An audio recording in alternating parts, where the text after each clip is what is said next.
சாப்பாடு பிடிக்கலன்னு தட்டை தூக்கி எறிகிற ஆளா நீங்க? இது முதல்ல கேளுங்க. களிமண்ணை பிஸ்கட் மாதிரி செஞ்சு சாப்பிட்ற ஒரு நாடு இருக்கு. இது உங்க மனசையே உலுக்கிடும். முழுமையா கேளுங்க. நம்ம ஊர்ல பசி இல்லைனாலோ சுவை பிடிக்கலனாலோ சாப்பாட்டை ஈஸியா குப்பையில கொட்டிடுறோம். ஆனா உலகத்துல சில இடங்கள்ல ஒரு வாய் சாப்பாட்டுக்கு மக்கள் எப்படி கஷ்டப்படுறாங்க தெரியுமா? ஆனா உண்மை என்னன்னு தெரியுமா? கரீபியன் கடல்ல இருக்கிற ஹைட்டி நாட்டுல வறுமை காரணமா மக்கள் களிமண்ணை உணவா சாப்பிட்றாங்க.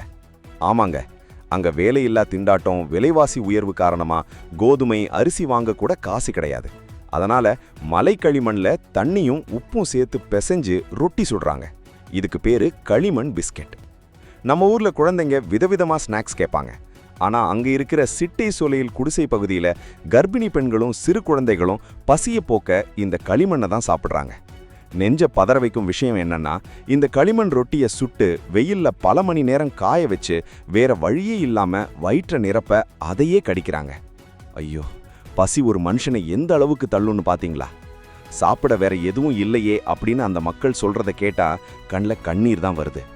வறுமை மனிதர்களை எவ்வளவு கொடுமைப்படுத்துது என்பதற்கு இதுதான் மிகப்பெரிய உதாரணம்.